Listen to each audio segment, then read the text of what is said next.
Oi! Hoje nós vamos falar sobre o grupo mais importante das funções inorgânicas, os sais. Hoje nós vamos conhecer o que são, seus tipos e como dar nome a eles. Nosso grupo: Igor, Arthur, Davi, Felipe, Gustavo, Rafinha e Thiago. Os sais são compostos iônicos formados pela reação entre um ácido e uma base, conhecida como reação de neutralização. O ácido fornece o ânion, a parte negativa, e a base fornece o cátion, a parte positiva. Juntos, elas formam o sal e a água. Os sais são compostos iônicos formados pela reação entre um ácido e uma base. Essa reação é chamada de neutralização. O ácido fornece o ânion, que é a parte negativa, enquanto a base fornece o cátion, que é a parte positiva. Quando esses dois se unem, formam o sal e a água. Um exemplo clássico é a reação entre ácido clorídrico e hidróxido de sódio, que produz o cloreto de sódio, o sal de cozinha.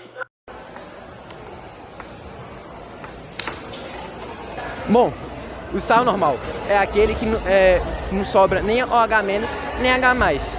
Então, ele não sobra um ácido nem uma base na sua composição. O primeiro tipo são sais normais. Eles são formados quando o ácido e a base reagem de forma completa, sem sobrar hidrogênio ou hidroxila na estrutura. Um exemplo é o próprio cloreto de sódio.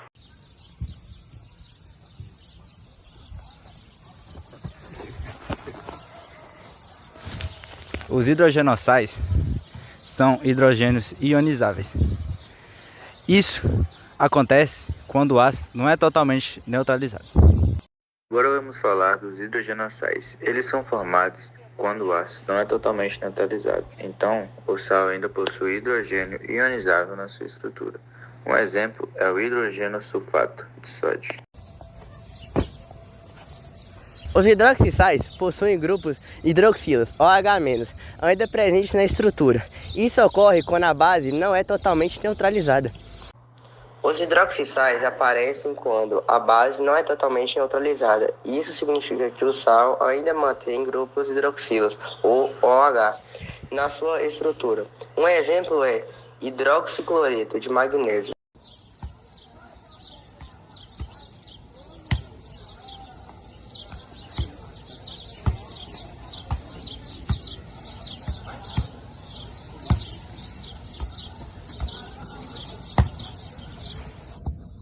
Os sais hidratados contêm moléculas de água que ficam presas nas estruturas cristalizadas. Essas estruturas são chamadas de água de cristalização. Tem também os sais hidratados. Esses sais possuem moléculas de água que fazem parte da sua estrutura cristalina, chamadas de água de cristalização. Um exemplo muito conhecido é o sulfato de cobre pentaidratado, que tem uma cor azul intensa justamente por causa dessa água.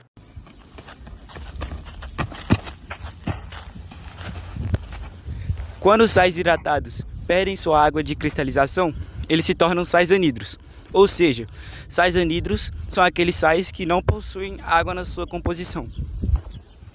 Quando esses sais hidratados perdem a água de cristalização, eles se transformam em sais anidros. Esse processo pode ocorrer por aquecimento e o sal geralmente muda de cor e aparência. Um exemplo é o sulfato de cobre sem água, que fica branco.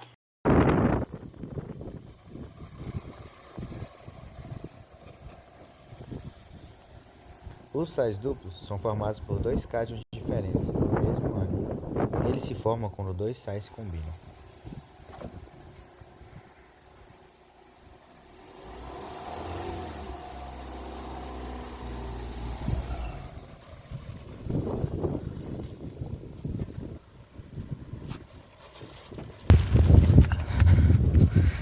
Os sais complexos possuem um íon metálico ligado a moléculas ou íons chamados ligantes. São comuns em compostos de transição e usados em catálise e pigmentos.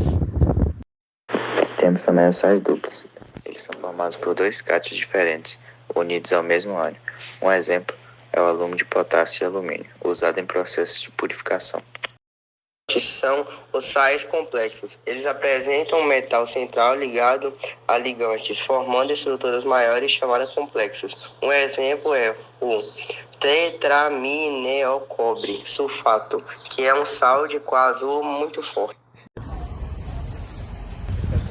A nomenclatura dos sais depende do ácido que lhes deu origem. O ácido hídrico seria o sal eto, o ácido ico seria o sal ato e o ácido oso seria o sal ito. Agora vamos à nomenclatura dos sais. Ela depende do tipo de ácido que deu origem ao sal. Quando o ácido termina em hídrico, o sal formado termina em eto. Como no cloreto, que vem do ácido clorídrico, quando o ácido termina em ico, o sal termina em ato.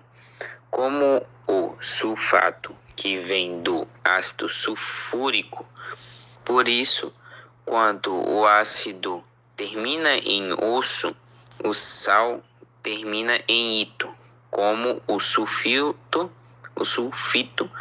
que vem do ácido sulfuroso. Para esse experimento vamos precisar de sal, bicarbonato de sódio, um copo, água, vinagre e uma colher.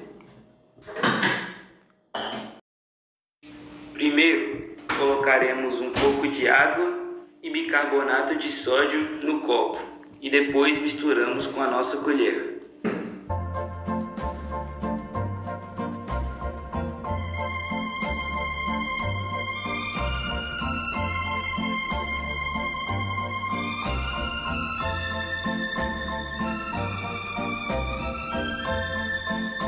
Depois disso, vamos colocar uma pequena quantidade de sal na mistura e continuar a misturar.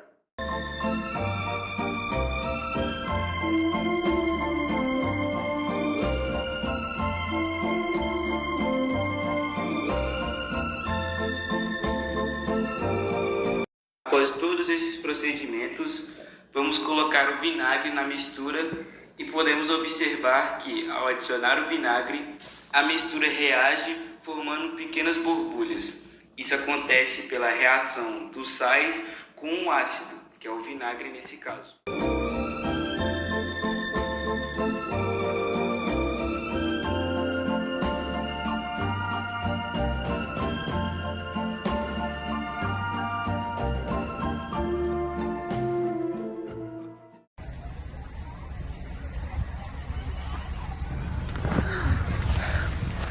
Vimos que os sais são compostos muito importantes presentes no nosso dia a dia, fundamentais para diversas reações químicas. Entender seu tipo de nomenclatura ajuda a compreender como os elementos combinam na natureza e na indústria. Até o próximo vídeo, rapaziada!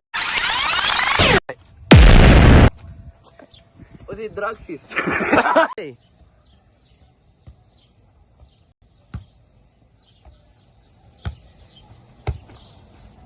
Os sais hidratados. Ah, eu esqueci da planta. Ah, vai tomar no...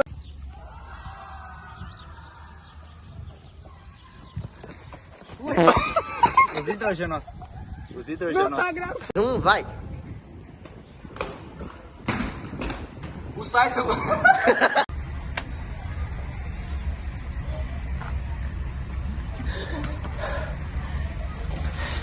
Vimos que os sais são compostos muito importantes presentes no nosso dia. Ah!